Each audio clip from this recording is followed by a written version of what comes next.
કાર્યક્રમમાં લવ જેહાદ પર બોલ્યા હર્ષ સંઘવી।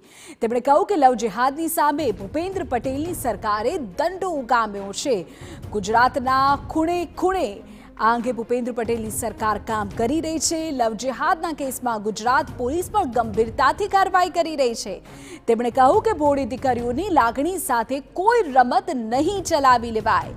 એટલું જ નહીં, હર્ષ સંઘવીએ ઉમેર્યું કે દીકરીઓને ભોળવનાર સામે પોલીસ લાલ આંખ કરશે જ।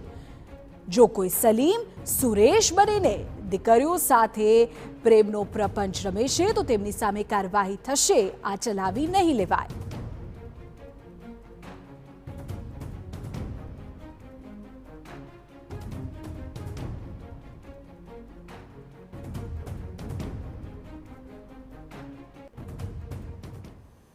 ગુજરાતના ખૂણે ખૂણે ભૂપેન્દ્રભાઈ પટેલનો દંડો એ લવ જેહાદની સામે છે, મજબૂતાઈથી છે અને ગંભીરતાપૂર્વક ગુજરાત પોલીસ આ દિશામાં કામગીરી કરી રહી છે। મારા રાજ્યની કોઈ ભોલી ભાલી દીકરી પર કોઈ સલીમ સુરેશ બનીને પ્રેમનો ખિલવાડ કરે તો એને છોડી દેવામાં નહીં આવે। ગૃહ રાજ્યપ્રધાન હર્ષ સંઘવીની ગૌ હત્યારાઓને પણ ખુલ્લી ચેતવણી।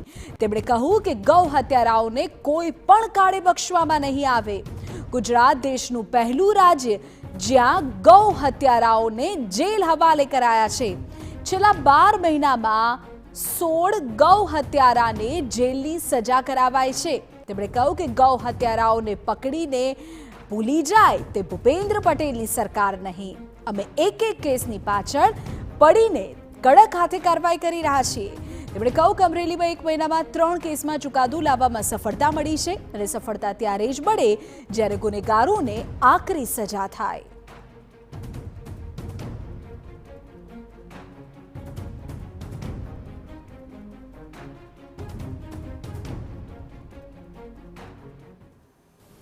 જ્યારે ગુનેગારો પર માત્ર પકડીને ભૂલી જવાનું એ કામ કરનારી ભૂપેન્દ્રભાઈ પટેલની સરકાર નથી, એની પાછળ પડીને એને સજા અપાવીએ તો જ આવનારા દિવસોની અંદર ક્યાંક ને ક્યાંક આ ગૌ હત્યારાઓ પર ડર પેદા કરવામાં સફળતા પ્રાપ્ત થશે।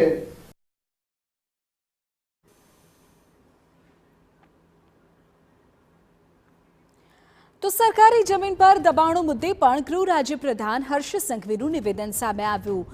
સરકારી જગ્યાઓ પર દબાણ કરનારાઓને નેસ્ત નાબૂદ કર્યા છે તેવું તેમણે કહ્યું। તેમણે ઉમેર્યું કે ગુજરાતના દરિયા કિનારે સરકારે સૌથી મોટું ઓપરેશન હાથ ધર્યું છે। ગેરકાયદે બાંધકામ કરીને ડ્રગ્સનો વેપાર કરનારાઓનો સફાયો કરાયો છે। હર્ષ સંઘવીએ કહ્યું કે ભગવાન કૃષ્ણની નગરીને પણ અમે દબાણ મુક્ત કરાવી છે। અનેક શહેરોમાં પણ આગામી દિવસોમાં દાદાનું બુલડોઝર ફરશે। નાગરિકોના હિતમાં અને નિયમોનું પાલન કરીને કાર્યવાહી કરી રહ્યા છીએ। તેમણે કહ્યું કે કોઈ પણ સમાજ કે વર્ગ હોય તેની સાથે અમે અન્યાય નથી કરતા। અવૈધ બાંધકામ કરીને ડ્રગ્સનો વેપાર કરતા લોકોનો સફાયો કરવામાં ગુજરાત સરકારને સફળતા પ્રાપ્ત થઈ। અનેક એવા શહેરો જ્યાં અવૈધ બાંધકામ છે ત્યાં ભૂપેન્દ્રભાઈ પટેલનો બુલડોઝર જરૂરથી ચાલશે। તો રાજ્યના મંદિરોમાં ચોરી મુદ્દે પણ તેમણે નિવેદન આપ્યું અને કહ્યું કે મંદિર ચોરીના 94% કેસને ઉકેલવામાં સફળતા મળી છે। મંદિરોમાં ચોરી થયેલો જે તમામ સામાન છે તે ગુજરાત પોલીસે પરત કર્યો છે। ભગવાન અને માતાજીના ઘરેણાં અને આભૂષણો પણ સંતોને પરત કરાયા છે।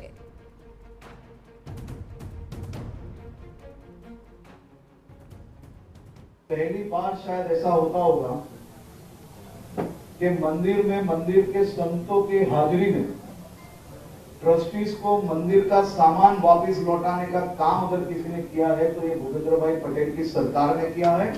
तेरा तुझको अर्पण कार्यक्रम के माध्यम से गुजरात में पिछले 1 साल में जो मंदिरों में चोरी हुई थी उसमें से 94% मंदिरों की चोरी पकड़ ली गई है।